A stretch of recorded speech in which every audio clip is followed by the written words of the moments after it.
Tiavinho, c'est vous Kelio. Et le ben à don là-haut. Ne voyez de moi que. Nous avait dit la fima. Vois. Nane wanyabe. Odola no toji le juama. Ne wate chonya. Bene poto le juama. Ne le juama ya.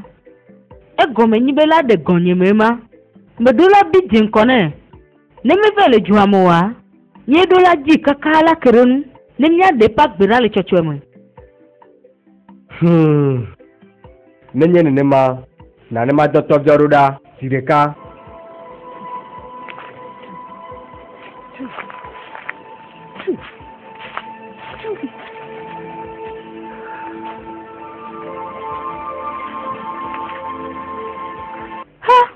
Nuka me choro kunye de. Nuka ya. Deke mo kaka choro kunye va de. Nusi amero. Afode de nyue de ye ole be makede. Nu yi ole be ma wema. Nu yi ole be make wema. Hey. Nuka ole be ma wefia. Eji jombe me dasire jibe ya dem wa pa me na madu. Nu ine wona ma nyebe mele tepe doge na o. Nu iwo wodo da gba pe tepe ve mana o. Poti alati mo vito gba ple nyame cholo pasime. Ne dola jo le kope ya mezirika. Ela be no nya be ne sijo wa chi yo me be wa wu.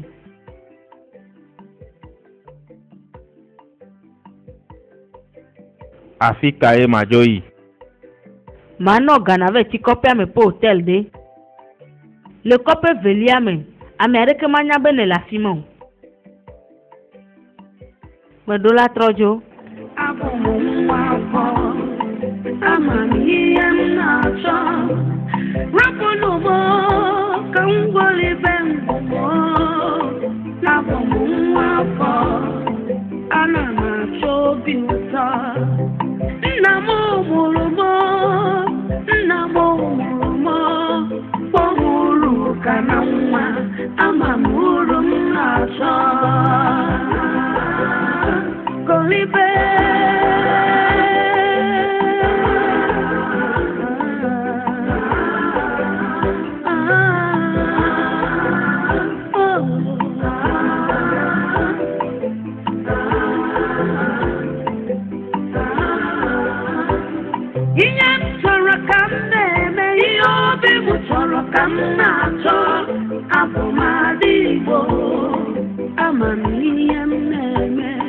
Tiavinho.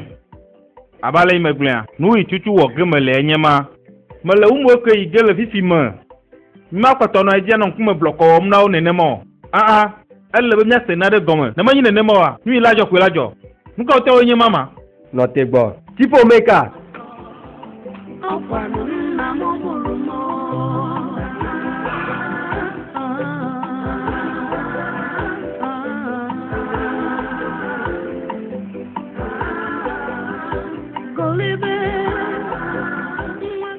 Mele nyare ke glom to gam ke ne tro gbobo uruka. Tonya ma ponu nenye be gam ya swa.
abụ m ada Igbo amamihe m na-eme ndụ ndị ọcha marọmarụ tata ọmarọmarụ nwa afọ ka mbụ ama m ebe m si bịa ewo onye agwazina m abụ m nwa afọ ọkwanụ nna m mụrụ m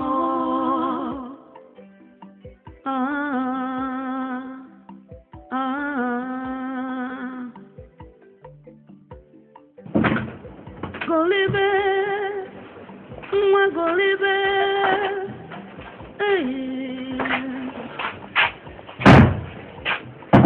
Obina, qui a pas mal vite ma. Comme on y va mettre au bavalo. Mais que la fille ou non, le nom me tient méfiant. Ya, me pas fille mia tek pole cheibe. Nya ide avri ne gugum nya gbagbo. Anya ou bien ida fima. Me se o globena a din lo fe tato. E plok po vito. O va chat dim la fima cho nicho. Allô? Yes. Comme il joue.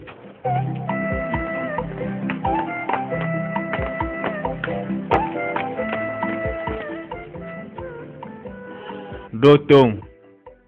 Cuma gablo. Na glo na mede kento. Me kanu ikeyo. Me gagblen. Na mede kebe mele afiyao.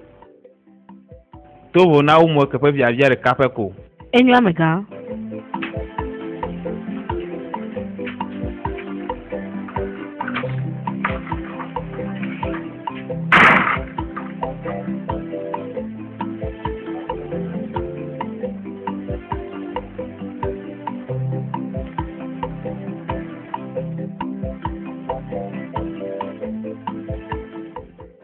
Nye me kpɔ le eta nyam na nu yi tutu gblɔm ne le na mo ke nya ka gblɔm ne le.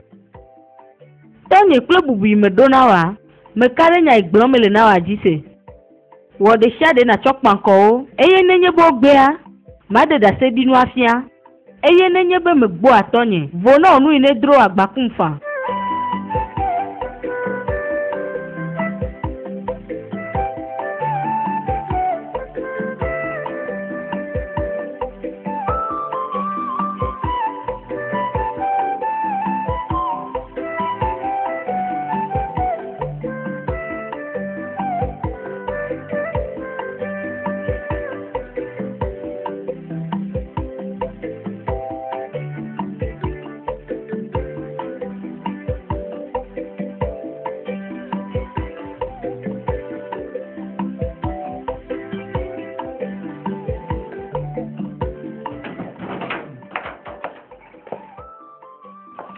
Ife ìwà Áfíríkà yìí nìlẹ̀.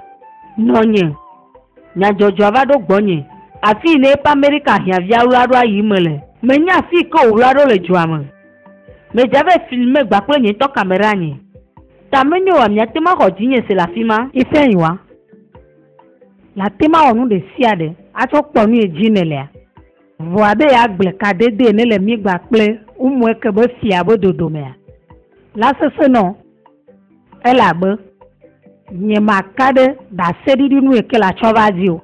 Menya le netri fiavi wu ɖeka be nya gbɔ ɖo.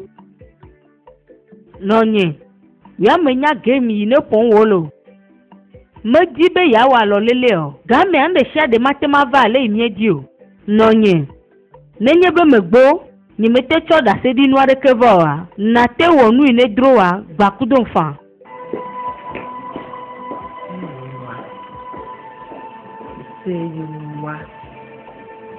Nɔnye, me xɔ se bena ele na ɖe wlam.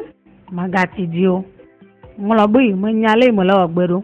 Menya le me le vi ma le gbe ɖo. Enyo azɔ makɔ nu yi me dzi la tsɔ fia wa tsɔ fia o.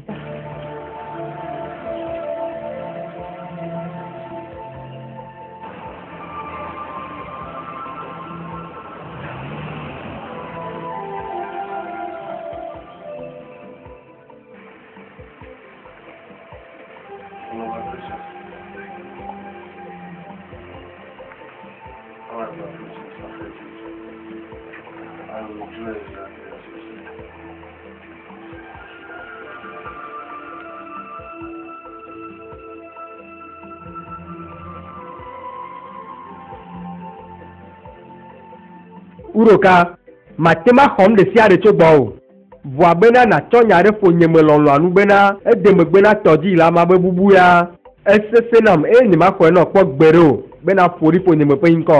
Oh, nna ɖi enye ne le gbe kɔm yi dzi le fafam na nenema tɔgbea. Yes mele ɖokuinye kaka va ɖo afi ya egbea eye game su bena míagblɔ nya yi ke ne le anya vɔ anya bena ne le nye tutum ɖo ɖe avagbe dzi. Eye ne dame ne nya fiam azɔ me le nu kpɔm yi ɖe aƒe me na ve biɔ nɔvio nyɔnuvia ku ɖe ozanga ƒe bubunu eye na bie afi ke wòve wlɔe ɖo. Ne gbia makplɔ kpovitɔwo va yo la di ozanga la kpɔ eye ava la dze gɔme le dzegbakui dome. Eme kɔ. Oh, eme kɔ nam. Isia nyateƒe tomo ke le. Tamenyo ŋutsu aɖe le afi aɖe. Yetea ne le ʋɔʋlɔm be adi mɔnu yi ke ate ma tsɔ trɔ le yome nam.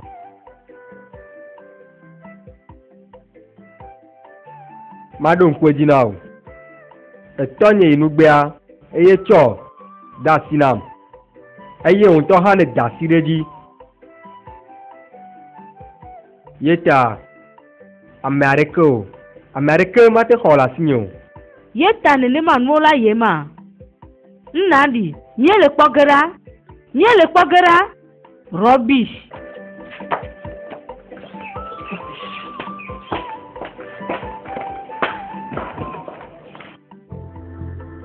Siavinye. Metɔ. Mate yi nenema. Ok. Ne le ve haya ame ɖe be ne zu ahiãvitɔa Amerika ba ahiãvitɔ. Kaka kokoa nyateƒe la va ze ɖe go ɖe asi le manu vɔa naɖe le yi ke mekpɔ be le be míate wɔ. Nu ke ma.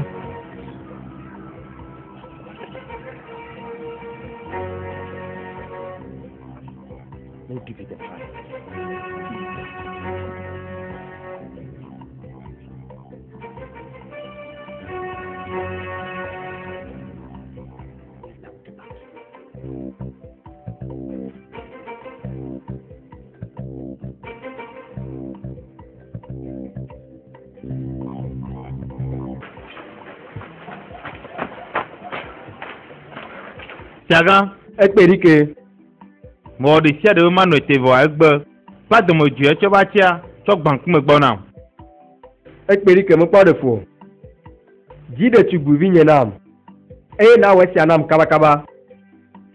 Enye fiaga bubua.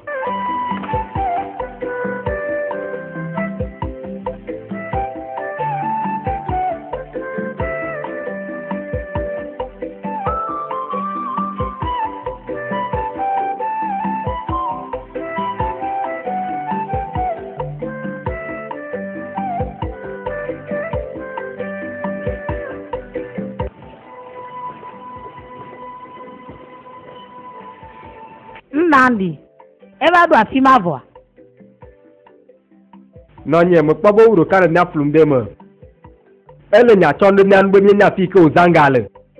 Ɖe le ate xɔ se be tsɔ nyama ɖe mía nu anɔnye. Yi ke me va do goku doa, ekpɔtɔ te gbe ɖe dzi be nyateƒe tom ye le. Nye hã me tsɔ vevi azɔ be nye mega nyama tsɔ ge bɔbɔe ɖo. Nye mega da bɔ nukpɔ. Nubabla le mía me. Nɔnye nubabla le ƒome ame eve abe dodome. Menɔ teƒe ƒo gbogbo aɖewo hafi wo gbɔ va. Azɔ ŋuti nya kple ŋuti nya ƒo gblɔm wova le. Nɔnye, ne me gbadza ka ɖe be alakpa be ge me nya mɔ dometɔ ɖeke dzi o.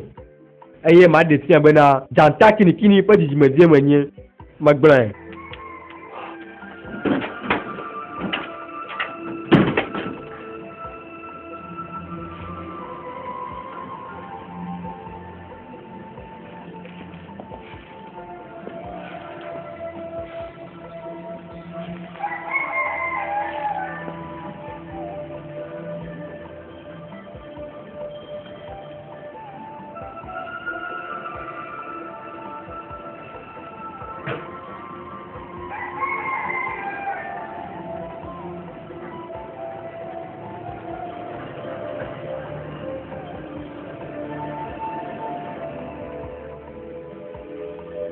Nyakpovitɔwo míedona bubu dekɔnu ƒe seawo te vɔa neva nye bena nya yi tsɔm ne le ɖe amea nu meva le teƒe oa mi makpɔ megbe hafi la le o. Officier, ne nye ma ble oa, me kare nya igblɔ me le na mia dzi 100%, ye ma de fia mi nenye be ga mia soa. Enyo ne yi nenema nane wo zanga wava ƒo nu na mi. Yewo tɔ ne be gblɔ be kare dzi 100% kpɔa. Ne nenema di mi le officier, kare dzi nye, ma kple va yo ava témoigner. Ne nye me wɔ ɖe dzi oa, na te sɔse yi ke ne dzi aƒomfa. Ame yi ne de megbe na ozanga ƒe bubua tso isen ba ƒe fiasa me. Nye me nya me nene yi ke wonye o, alo hasoso yi ke wonye o. Vɔa me ka ɖe nya yi ke tsɔm me le ɖe woa nua dzi. Enyo amegã, yigoe ma bia mɔ le mia gbɔ azɔ. Officier akpe na wo kaka. Nugɔme kukua la kpɔtɔ anɔ dzi mu fiagã bubua.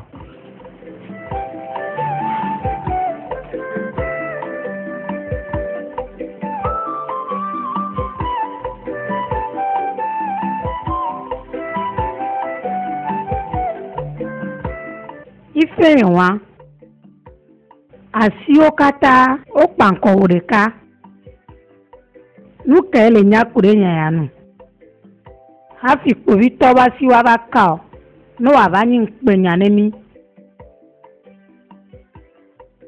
Nye me nya na ɖeke o. Ne me be na ɖeke o, mi se gɔme be nye me nya na ɖeke o. Ne va nye bena le nya nya ɖe aɖe. Nu ke la va dzɔ.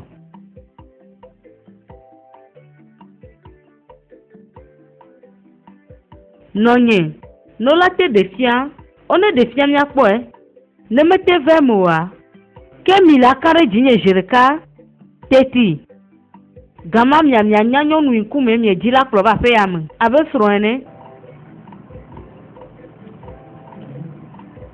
Enyo, mia dze mɔ.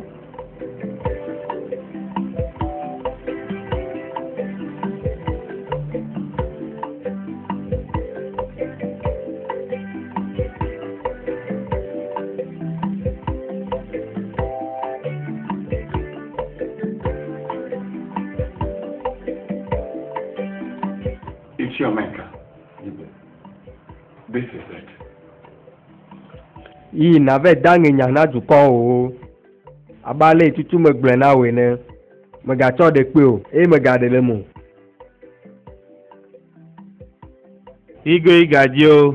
Igadio, la nɔ agbe dzidzi na fiagã. Oxa. Yayira ɖeɖe sɔŋ enye ma. Me dzi la ka ɖe dzi nɔ bena aŋedɔ yi ne nɔ zotsikpo tamea dena lilikpo me bobobo. Ela nyo na o. Titiawo meka, meka na ɖe dzi o. Thank you. Go eat it. Thank you.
Ke enyenye ya.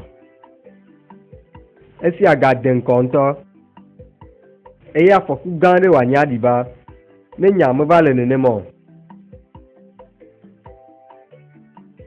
Tɔnye, o ɖeka koe le asi nye.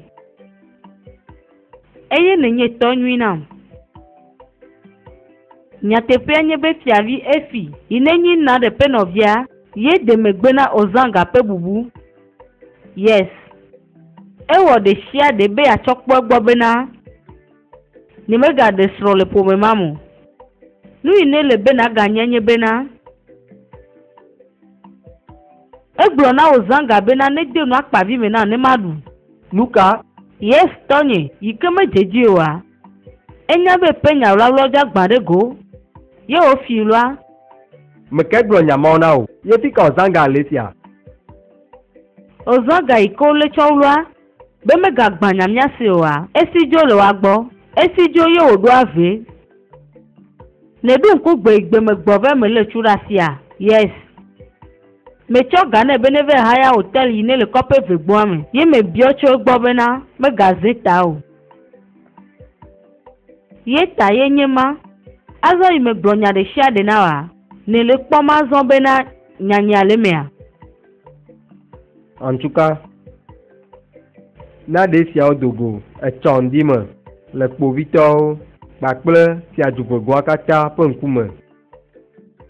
Ne míewɔ nya ya vɔ tsoa, nakpɔ nu yi ke la ve me le ŋgɔgbea. Etsoa ele be na ve kplɔ ozanga va. Gama mea, woma ke ɖe nu le afi ma o. Na wole le mía gbɔ le afia. Gama mea no le nya biɔ me ye wole alakpa dama. Nya ɖe ozanga to ye wòava témoigner. Eye ne hiã ŋutɔ hã, ozanga la ta nu ɖe nya dzi. Mawu nenema o. Akpe tɔnye, mawɔ nenema. Enyo. Nyemeɖo ko xe wònɔ nye. Mayi elabe nyagblɔla ɖeke mele gbɔnye o. Ye wò ɖe yi fɛ nye wa. Ne nya ɖe le asi wò la gblɔa, gblɔe zi ɖeka.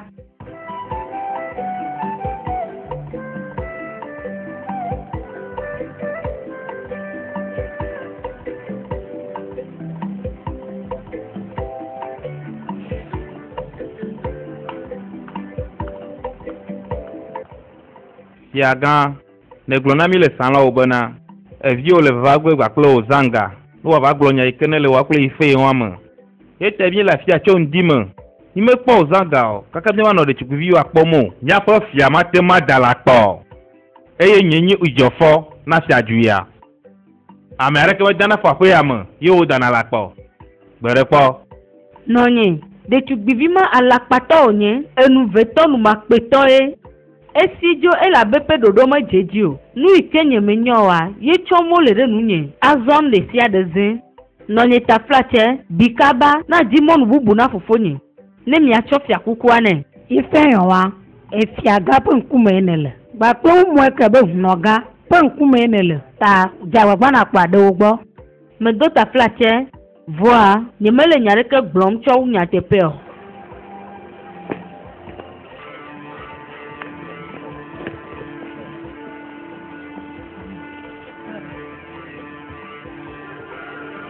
Fika ye ɖe.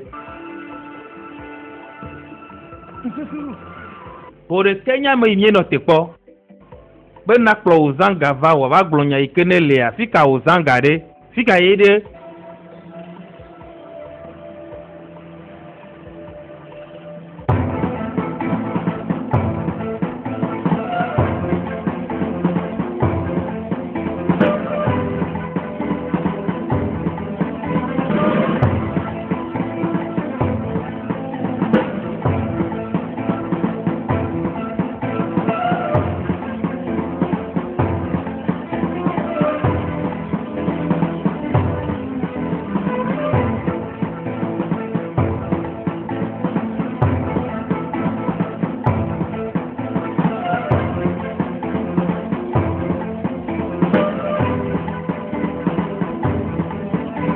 Efi. Medo ta flatse be nyemexɔ dzi ose le teƒe gbãtɔ. Azɔ menya me yi ŋkume wònya. Nu sia nye naɖe yi ke nyemete le dzi xɔm se o. Fiavi wu ɖeka. Kpɔɖenu nyui aɖe ye wònye. Mate ma wɔ nu mɔ. Nɔnye, nyemate ɖe alakpatɔ alo ame yi ne le ame kpɔm ɖe hɔm vidio. Medzibo atro ga yo kata tonye inugbe azaro wanti anami. Nemenye nenemoa. Ava janani. Yes. Avala nani. Avala ni noge yes.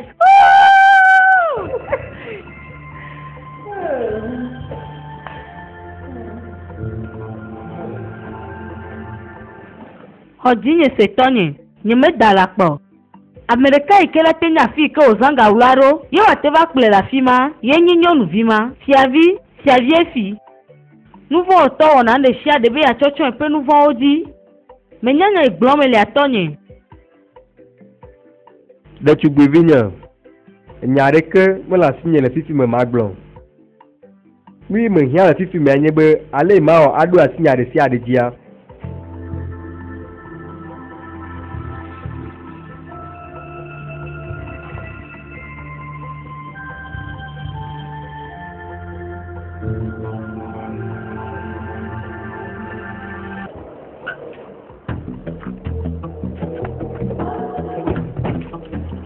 Fika yede. Elle est encore frame. Mi vu ne ma gbafu le lamene. Menya me menyo, menya nu ike matema o. Aha, Sivi. Oui kaba. Oui.